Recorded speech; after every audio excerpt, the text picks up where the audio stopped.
Chapter number first और chapter number second partnership के करने के बाद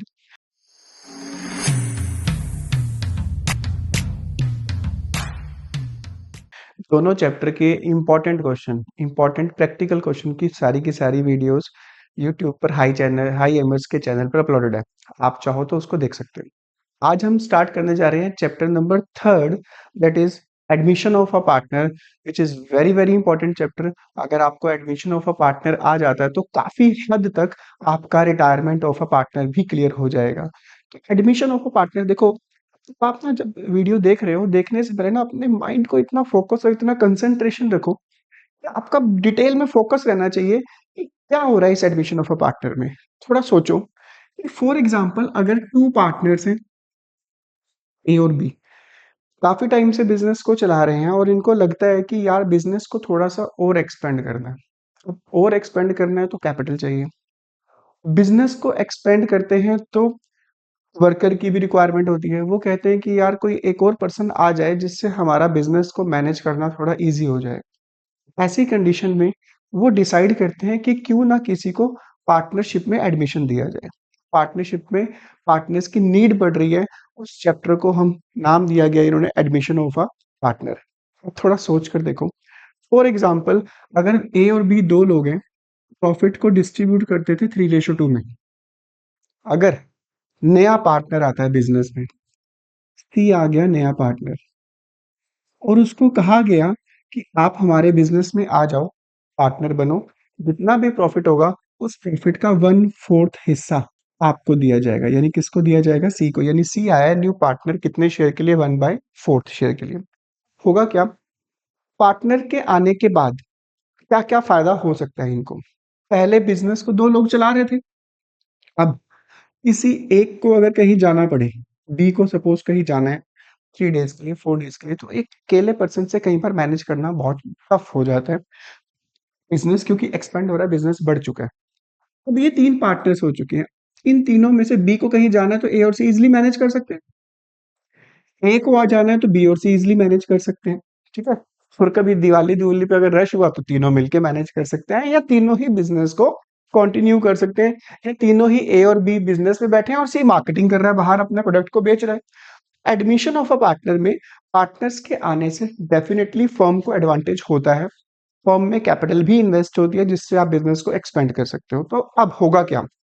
पहले जो प्रॉफिट डिस्ट्रीब्यूट होता था वो दो लोगों में डिस्ट्रीब्यूट होता था। सी के आने के बाद अब प्रॉफिट दो लोगों में डिस्ट्रीब्यूट नहीं होगा, अब होगा तीन लोगों में, ए बी और सी।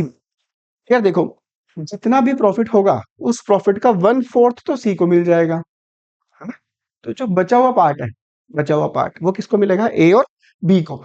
सी के आने की वजह से ए और बी का कुछ ना कुछ प्रॉफिट में थोड़ा सा, जो पहले हिस्सा मिलता था वो अब हिस्सा वो नहीं मिल पाएगा, जिससे उनका थोड़ा सा नुकसान होगा, जिसको हम बोलते हैं नए पार्टनर के आने की वजह से ए और बी, ओल्ड पार्टनर, कुछ ना कुछ सेक्रीफाइस करते हैं।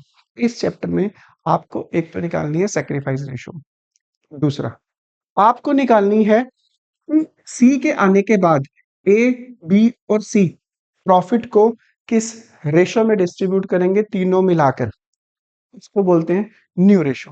तो आपको इस चैप्टर में स्टार्टिंग के क्वेश्चन में आपको फाइंड आउट करनी है तीनों की न्यू रेशो की, प्रॉफिट को किस रेशो में डिस्ट्रीब्यूट करेंगे। दूसरा, सी के आने के बाद ए और बी ने कितना सेक्रीफाइस किया, तो आपको इसमें फाइंड आउट करनी है सेक्रीफाइस रेशो। जो स्टार्टिंग के 1 to 20 क्वेश्चन आपके बनते हैं वो इन्हीं बेसिस पे बनते हैं। ठीक है जी। तो देखते हैं हम क्वेश्चन। आप अपनी बुक में प्रैक्टिकल क्वेश्चन है, बहुत लिमिटेड से क्वेश्चन मार्क करा रहा हूँ, लिमिटेड से क्वेश्चन करा रहा हूँ। अगर आप ओवरऑल चेक करोगे प्रैक्टिकल क्वेश्चन उनके पार्ट्स को मिलाकर, तो हो सकता है मोर देन 90 के आसपास क्वेश्चन बनेंगे। तो यहाँ पर हम ज़्यादा नहीं, 35 से 40 क्वेश्चन करेंगे ओवरऑल।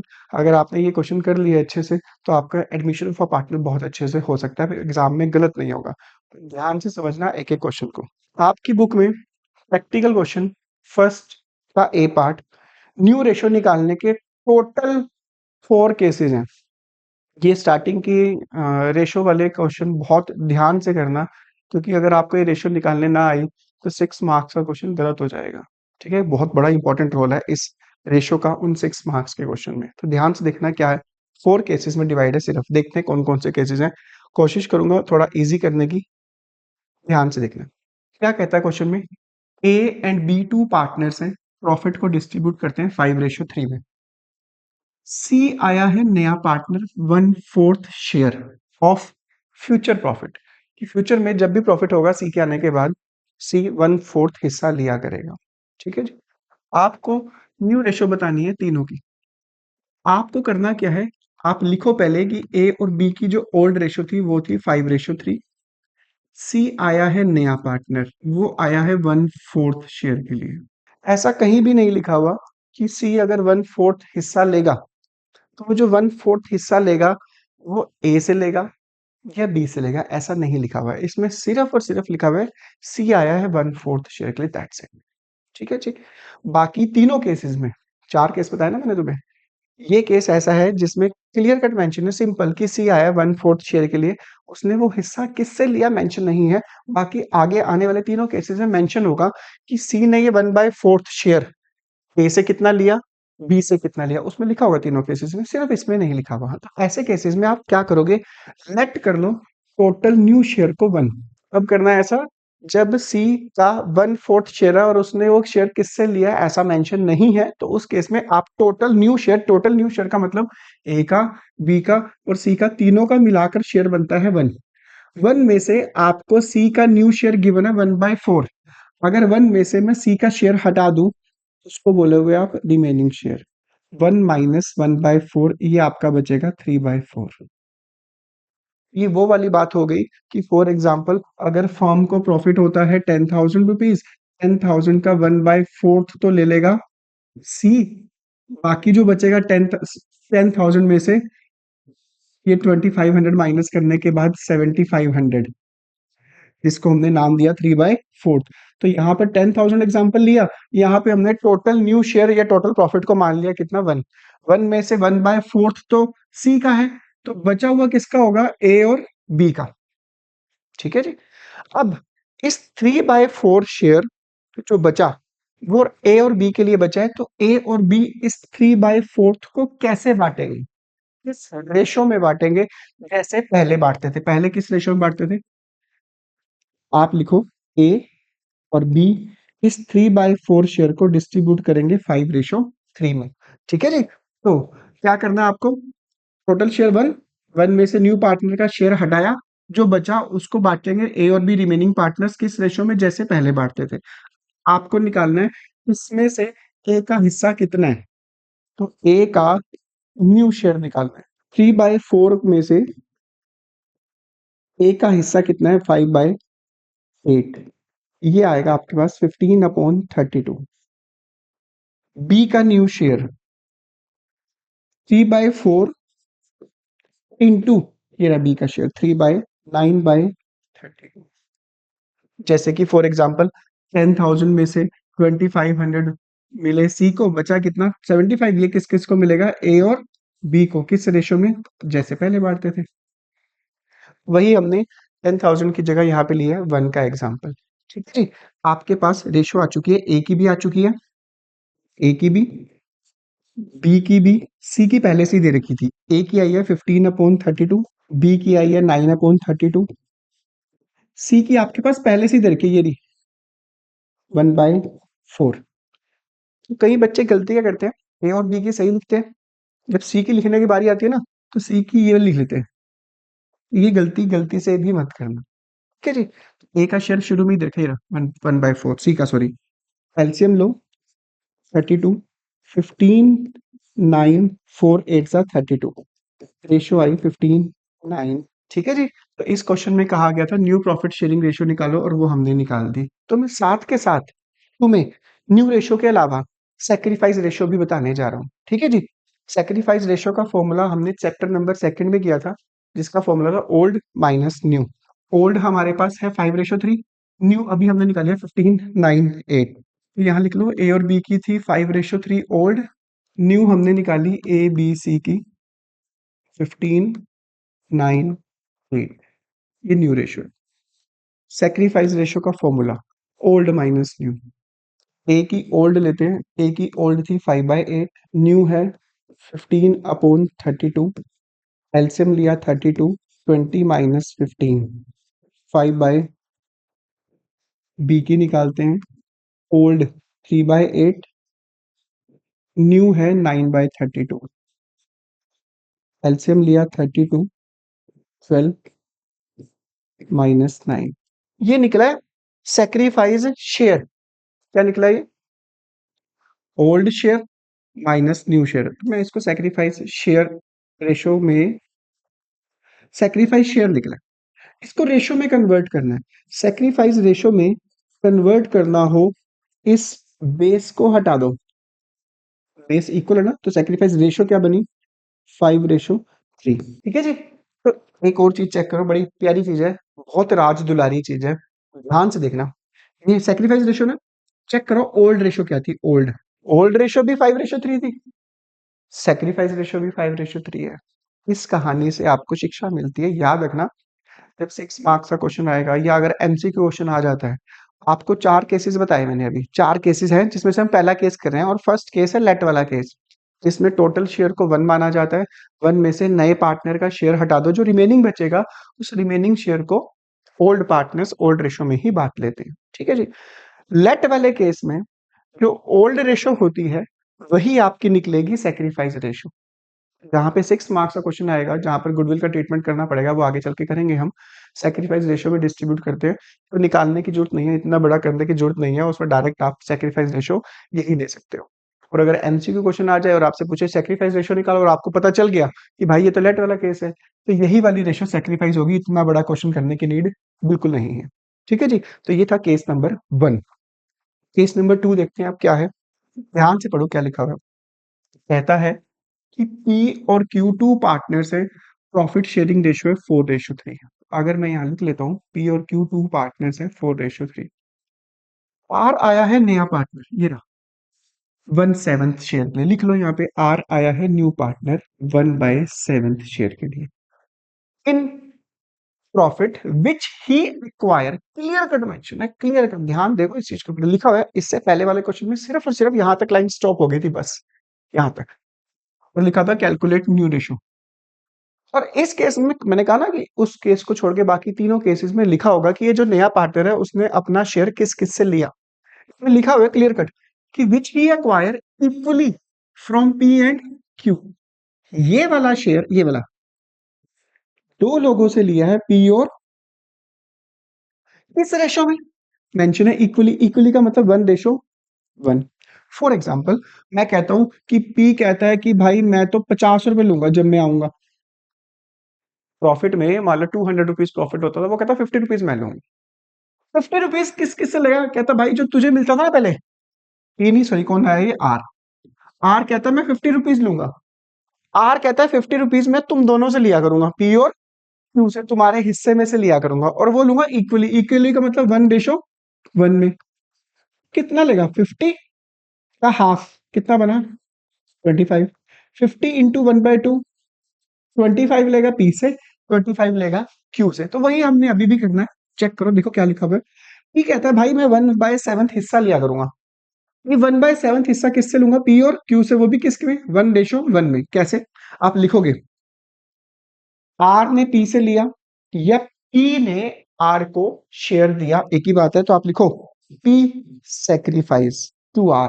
पी ने आर को दिया कितना? 1/7 इंटू 1/2, कितना? Q sacrifice 1/7 into, this is called sacrifice share. Word याद रखना मैं क्या लिख रहा हूं, सेक्रीफाइस शेयर है ये, शेयर। ठीक है जी। अब न्यू शेयर निकालने का फॉर्मूला तीनों केसेस में, लेट वाले में तो, लेट वाले में याद रखना मैंने क्या करवाया था, करके देख लेना, जो रिमेनिंग बचता था मल्टीप्लाई करते थे, न्यू रेशो आ जाती थी सीधा। बाकी तीनों केसेस में न्यू शेयर निकालने का फॉर्मूला याद रखना। न्यू शेयर निकालने का फॉर्मूला है ओल्ड माइनस सेक्रीफाइस शेयर। तो एक लेट वाला केस ही एक ऐसा केस है जिसमें रिमेनिंग शेयर को मल्टीप्लाई करो तो डायरेक्ट न्यू शेयर आ जाता है। बाकी तीनों केसेस में न्यू शेयर निकालने का जो फॉर्मूला आप लगाओगे वो लगाओगे ओल्ड माइनस सेक्रीफाइस शेयर। आप ई की न्यू शेयर निकालो, ओल्ड थी पी की 4/7, पी ने सेक्रीफाइस किया ये रहा 1/14, 7 2 ज़ा 14, 2 4 ज़ा 8, 7/14। क्यू का 3/7 माइनस क्यू ने सेक्रीफाइस किया था 1/14, ये मैंने यहाँ लिख दिया। एलसीएम लिया 14, 5/14। ये कैसे आया? 14 को 7 से डिवाइड किया 2, 2 को मल्टीप्लाई किया 3 से 6, 14 को 14 से डिवाइड किया 1, 1 को मल्टीप्लाई किया 1 से 1। ठीक है जी। आपके पास पी का भी न्यू शेयर आ चुका है, क्यू का भी न्यू शेयर आ चुका है, आर का पहले से ही दे रखा था। पी का न्यू शेयर ये रहा 7/14, आर का 5/14, आर का पहले से ही दे रखा था ये रहा 1/7। एलसीएम लो, बेस इक्वल होना चाहिए। 7 5, 7 2 ज़ा 14, 2 1 ज़ा 2, रेशो आ गई 7/5। This is called new ratio. ठीक है जी, न्यू रेशो। और सेक्रीफाइस रेशो का मैं तुम्हें फॉर्मूला बता चुका हूं। सेक्रीफाइस रेशो का फॉर्मूला क्या होता है? ओल्ड माइनस न्यू, अगर आपको कहा जाए तो सेक्रीफाइस रेशो कैसे निकालोगे? पी की सेक्रीफाइस रेशो ओल्ड है 4/7, न्यू रेशो है 7/14, एलसीएम लिया 14, 8 माइनस 7, 1/14। क्यू की 3/7 ओल्ड, न्यू है 5/14, 6 माइनस 5, 1/14। सेक्रीफाइस रेशो, ये इसको बोलते हैं रेशो निकालनी है तो बेस हटा दो, ये बेस हटा दिया, बचा क्या? ये मैंने तुम्हें सॉल्व करके दिखाया है, तुम्हें करने की जरूरत नहीं है। रीजन इज दैट क्योंकि आपने यहाँ पे एक लाइन लिखी है, देखो, पी सेक्रीफाइस क्यू सेक्रीफाइस कितना 1/14, 1/14, यहाँ पे भी कितना निकला? अगर आप चाहो जो आप ये निकालते हो सेक्रीफाइस, ठीक है जी, याद रखना, मैं तुम्हें एक चीज बताने जा रहा हूँ, बड़ी इंपॉर्टेंट, बच्चे गलती करते हैं।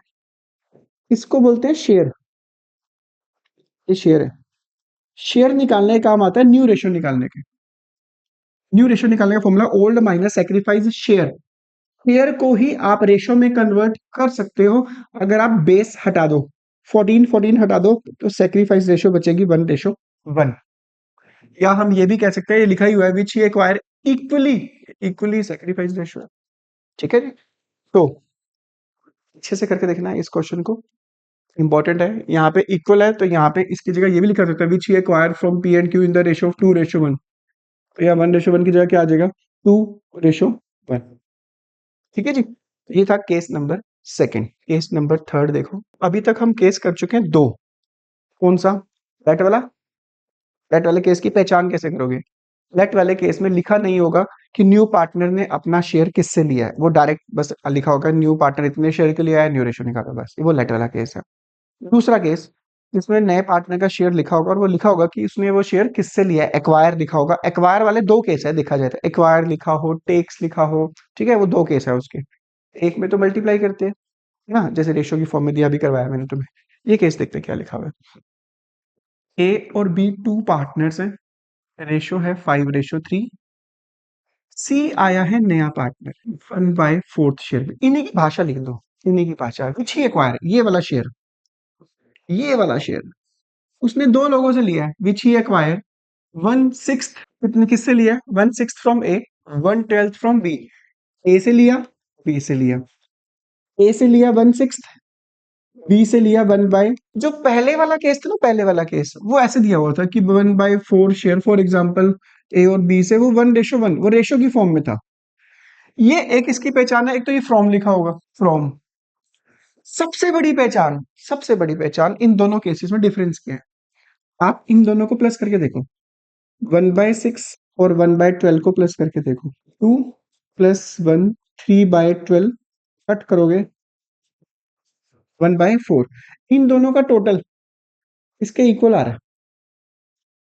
कहने का मतलब ये है, अगर आपके पास लिखा हो कि भाई 100 रुपीज लिए, नया पार्टनर आया है 100 रुपीज के लिए, वो लिया ए और बी से 1/1 में, तो आपको निकालना पड़ेगा, बताना पड़ेगा कि 1/1 का मतलब है ए से कितना लिया, बी से कितना लिया, आपको निकालना पड़ेगा। कैसे निकालोगे? 100 × 1/2।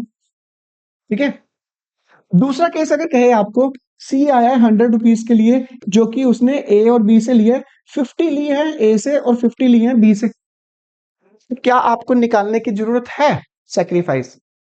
नहीं ना। तो दो केस हुए एक्वायर वाले। एक केस हुआ जिसमें आप पहले मल्टीप्लाई करके निकालोगे कि कितना ए से लिया कितना बी से लिया। दूसरा भी केस एक्वायर वाला है, उसमें डायरेक्ट जब इनका टोटल निकालोगे तो वो इसके इक्वल बनेगा, यानी आपके पास डायरेक्ट सेक्रीफाइस गिवन है।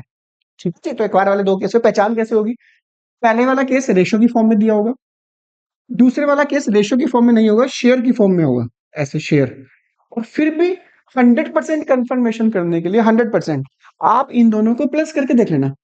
अगर वो इसके इक्वल आ गया तो that means case number third है, जिसमें आपको डायरेक्ट सेक्रीफाइस गिवन होता है। आपको क्या लिखना है? आपको डायरेक्ट लिखना है A sacrifice how much 1/6, B sacrifice how much 1/12। This is called sacrifice share. तो वीडियो को पॉज करके न्यू शेयर निकाल के देखो। फॉर्मूला है ओल्ड माइनस सेक्रीफाइस शेयर।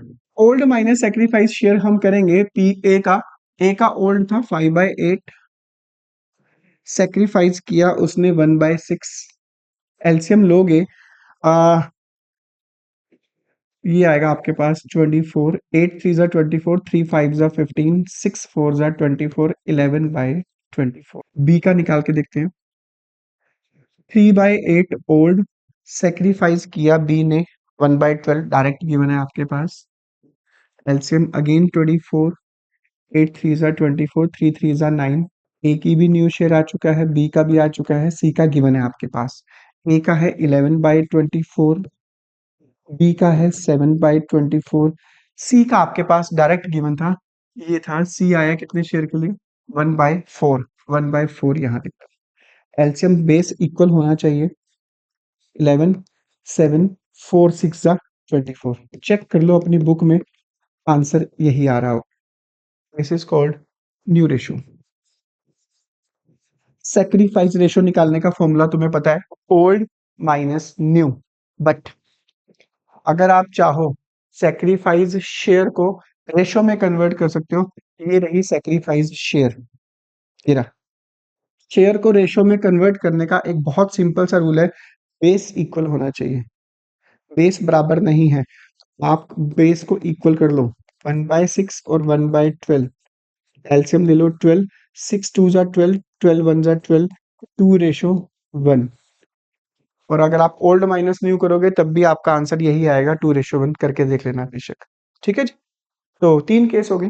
बताओ, थोड़ा रिमाइंड कराओ मुझे क्या क्या केसेस थे। पहला केस, वैसे ही यार तुम्हें मतलब ना पता होना चाहिए कि लेट वाले केस में क्या करते हैं। लेट वाले केस में क्या करते हैं आप, उसकी पहचान क्या है, सबसे पहले तो वो पता होना चाहिए।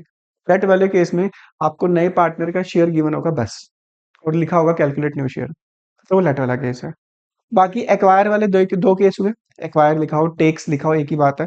दो केस हुए, एक केस में रेशो की फॉर्म में दिया होगा, ठीक है जी। दूसरे केस में शेयर की फॉर्म में दिया होगा। शेयर का मतलब है उनका टोटल नए पार्टनर के शेयर के बराबर बन रहा होगा। तो एक में तो आप मल्टीप्लाई करके सेक्रीफाइस शेयर निकालोगे, दूसरे में आपके पास डायरेक्ट सेक्रीफाइस शेयर गिवन होगा। ठीक है जी। तो ये थे तुम्हारे तीसरा 3 केस। इन्हीं तीनों केसेस का एक मिक्सचर गिवन है आपके पास, अभी आएगा आगे चल के। अब ये तीनों केसेस में से एक केस है, देखो पढ़ो और पहचानो कि ये कौन सा केस हो सकता है। ए और बी टू पार्टनर्स है, प्रॉफिट शेयरिंग रेशो है 3:2। नया पार्टनर आया है सी 1/2 शेयर के लिए इन प्रॉफिट में। क्लियर का मेंशन है, ये वाला शेयर उसने किससे लिया है? ए और, तो लेट वाला केस तो बिल्कुल भी नहीं। इन्हीं की लैंग्वेज को लिखो यार, तुम क्या फर्क पड़ता है। ए और बी लिखो कि इनकी ये ओल्ड रेशो गिवन है, फिर लिखो सी आया है नया पार्टनर, दिखाओ कि सी कितने शेयर के लिए आया, और लिखो यहाँ पे ये वाला शेयर, चिल्ला चिल्ला के बोल रहा है ये वाला शेयर किस किस से लिया, बनाओ लाइन है, दो दो रास्ते हैं, लेफ्ट राइट। ए और बी से लिया भाई, इस रेशो में लिया वो भी लिखा हुआ है, ये रहा 3:1 में। अब इन दोनों को प्लस करो, ये बनेगा ही नहीं, करके देख लो, नहीं बनेगा। ठीक है, तो ऑब्वियस रेशो की फॉर्म में, तो आपको सेक्रीफाइस शेयर निकालना पड़ेगा पहले। कैसे निकालोगे? A sacrifice 1/2 into 3/4, 3/8, this is called sacrifice share बोलते हैं इसको। 1/2, ये ऊपर पहले वाला लिखा करो पहले नंबर पे, इनटू ये वाला 1/4 सेक्रीफाइस। तो अच्छा जल्दी से बताओ मुझे, ये सेक्रीफाइस शेयर है, इसका यूज क्या होता है? न्यू शेयर निकालने का काम आता है। क्या निकालने का काम आता है? फॉर्मूला बता दो जल्दी से, क्या है? ओल्ड माइनस सेक्रीफाइस शेयर, झूठ लिखना भाई, शेयर।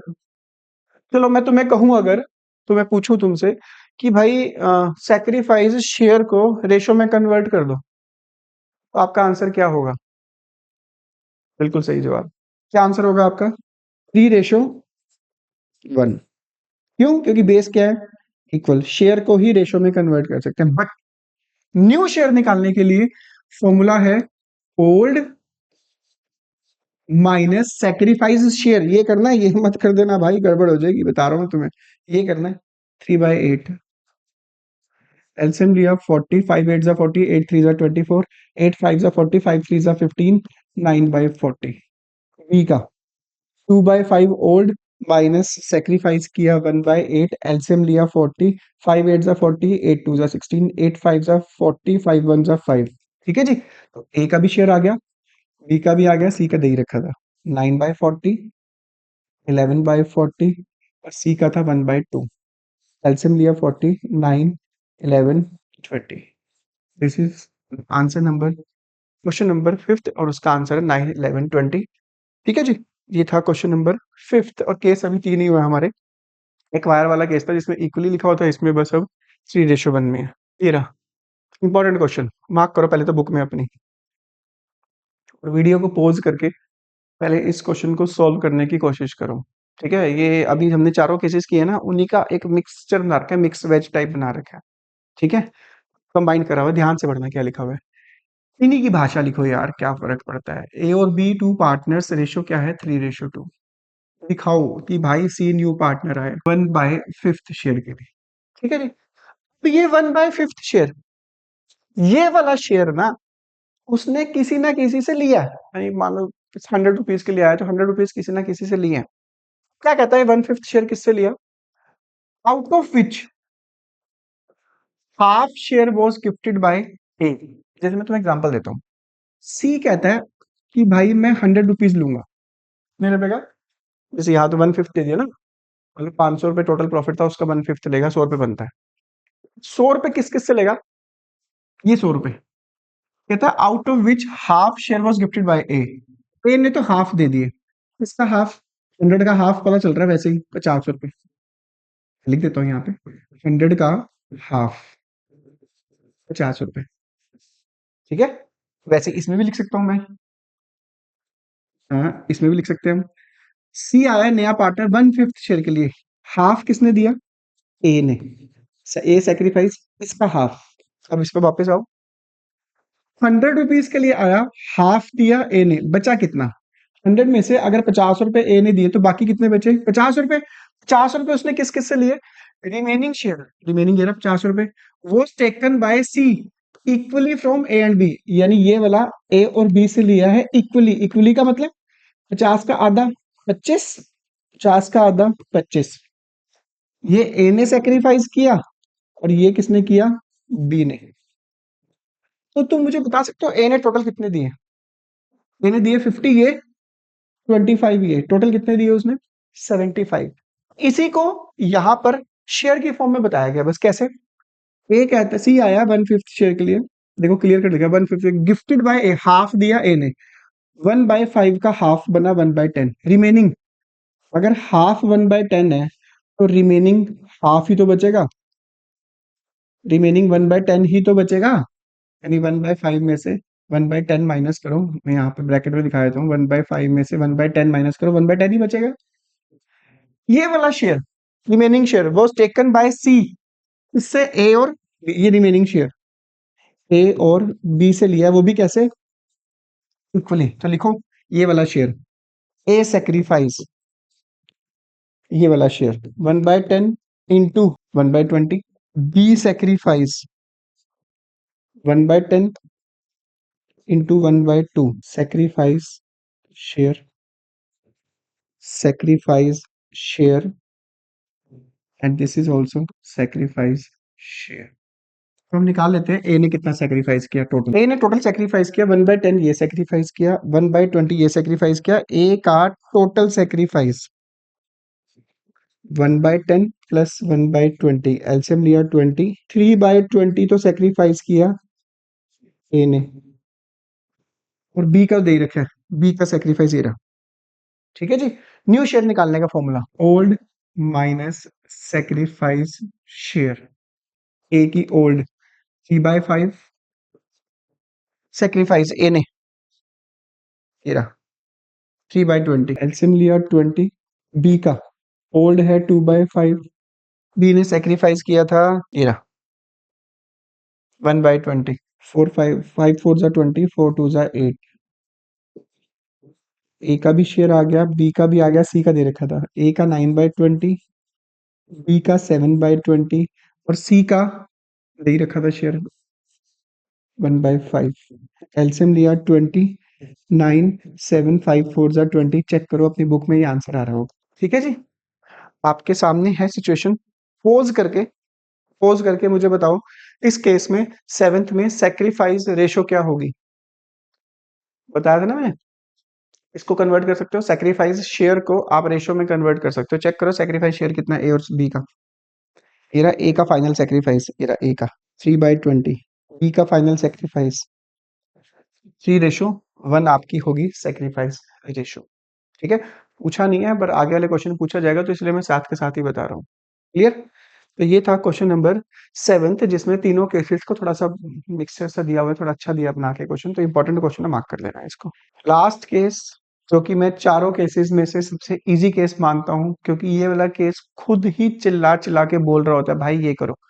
मैंने तुम्हें कहा था कि लेट वाला केस ही एक ऐसा केस है जिसमें डायरेक्ट न्यू शेयर निकलता है, बाकी तीनों केसेस में आपको सेक्रीफाइस शेयर चाहिए ही होता है।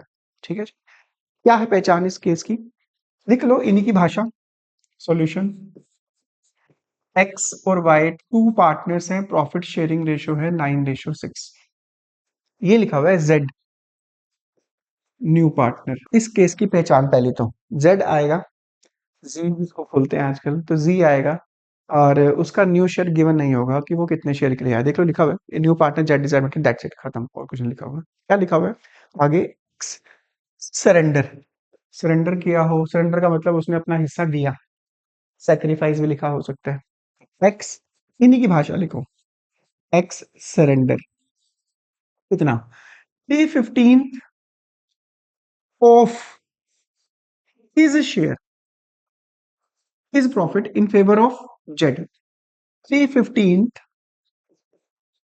ऑफ हिज शेयर, ऐसे लिखा होगा। क्लियर कट कह रहा है कि अपने हिस्से का 3/15 हिस्सा उसने इसको दिया है इन फेवर ऑफ जेड। कि अगर एक्स को 9/15 मिलता था, फॉर एग्जाम्पल मुझे 150 रुपीज मिलते हैं मेरे को, फॉर एग्जाम्पल 150, मैंने 150 का 3/15 हिस्सा, यानी 150 का 3/15 हिस्सा 30 रुपए दे दिया उसको एक तरह से। ठीक है, तो इन्हीं की भाषा 3/15 ऑफ, ऑफ ऐसे होता है बच्चों ने लिखते थे, हम ऐसे लिखते थे 3/7 ऑफ 2/7, कहीं पर बच्चों ने ऐसे दिया था ना। ऑफ का मतलब क्या होता था? 3/4 इंटू 2/7, इसको सॉल्व करते थे मैथ के क्वेश्चन। वही है अभी भी 3/15 ऑफ का मतलब मल्टीप्लाई हिज शेयर, इसका शेयर था कितना, ये रहा 9/, 3 9 जा 27, 15 15 जा 225। This is called sacrifice share. Cut कर सकते हो इसको अगर चाहो तो, ये निकल जाएगा तुम्हारा 9 से कट जाएगा, 9 3 जा 27, 3/25 हो गया। ठीक है, तो मैं यहाँ लिख देता हूँ 3/25 शेयर उसने सेक्रीफाइस किया। ये यहाँ पे भी काट सकते हो, 3 5 जा 15, 3 3 जा ऐसे 3/, एक ही बात है। आगे देखते हैं वाई ने कितना दिया। वाई, वाई ने कितना किया? 6/15 of his share, Y surrender 6/15 of का मतलब मल्टीप्लाई हिज शेयर, 6/15 कट कर लो। 3 2 ज़ा 6, 3 5 ज़ा 15, 3 2 ज़ा 6, 3 5 ज़ा 15। ठीक है जी। बना ये आपके पास 4 by, this is called sacrifice share. अब पहले तो देखो, न्यू शेयर निकालने का फॉर्मूला तुम्हें पता है, क्या फॉर्मूला है? Old minus sacrifice share. पंगा ये है, जेड का शेयर कितना होगा, क्योंकि जेड का शेयर तो गिवन ही नहीं है। तो एक्स ने अगर अपना हिस्सा दिया तो किसको दिया? जेड को। वाई ने अगर दिया तो किसको दिया? जेड को। तो जितना एक्स ने दिया जितना वाई ने दिया, दोनों को मैं प्लस कर दूं तो जेड का न्यू शेयर आ जाएगा। 3/25 प्लस 4/25, दोनों को प्लस करोगे वो बनेगा 7/25। ठीक है। और न्यू शेयर निकालना हो एक्स और वाई का, वो तुम्हें पता ही है, old minus sacrifice share. X का ओल्ड 9/15, सेक्रीफाइस 3/25। एलसीएम अगर लें 15 और 25 का, 5 3 ज़ा 15, 5 5 ज़ा 25, 3 1 ज़ा, ये कटेगा नहीं, 5 1 ज़ा, 5 3 ज़ा 15, 15 5 ज़ा 75। 75 को 15 से डिवाइड करो 5, 5 को 9 से मल्टीप्लाई करो 45, 75 को 25 से डिवाइड करो 3, 3 3 ज़ा 9, ये आएगा 45 माइनस 9, 36 अपॉन, वैसे ही y का भी निकाल लो, ओल्ड 6/15, सेक्रीफाइस 4/25। एलसीएम लिया 75, 530 हो गया ये। एक्स का भी न्यू शेयर आ गया, वाई का भी आ गया, जेड का ये हमने निकाला, ये रहा 36/75, 18/75, 7/25। एलसीएम लो, 36, 18, 3 7 ज़ा 21। आंसर चेक करो, तुम्हारी बुक में आ रखा है ये वाला। ठीक है जी। तो ये था सबसे इजी केस, जो खुद चिल्ला चिल्ला के बोलता है कि भाई मुझे मल्टीप्लाई करो, मल्टीप्लाई करो। तो ये क्वेश्चन नंबर 8 तक है, मैंने आपको चारों केसेस करा दिए। आप इन्हीं चारों केसेस के बेस पर आगे वाले क्वेश्चन ट्राई करना। हाँ, मैं नेक्स्ट लेक्चर में कराऊंगा जरूर, पर मार्क कर लो अपनी बुक में, मैंने नेक्स्ट कौन कौन से करवाने हैं और तुम पहले करके देखना उनको। ठीक है, मार्क करो। क्वेश्चन नंबर 10th को मार्क करो, क्वेश्चन नंबर 12th को मार्क करो, 16 का ए, 17 का first part, 19 and question number 20। ठीक है जी। क्वेश्चन नंबर 20 अभी हमने किया था, क्वेश्चन नंबर 7th जैसा है। तो चाहो तुम 7th क्वेश्चन करने के बाद डायरेक्ट क्वेश्चन नंबर 20 करके देख सकते हो। तो ये वाले क्वेश्चन मैं कराऊंगा, ऐसा नहीं है कि कराऊंगा नहीं, इंपॉर्टेंट क्वेश्चन है ये सारे। ठीक है, थोड़े से ध्यान से करने वाले हैं, है उन्हीं चारों केसेस में से, पर पढ़ना ध्यान से पड़ेगा। तो ये अटेम्प्ट करना, ट्राई करना, मैं तुम्हें कल वाले लेक्चर में पक्का दूंगा ये वाले। ठीक है जी। ऑल द बेस्ट, जरूर करना है क्वेश्चन।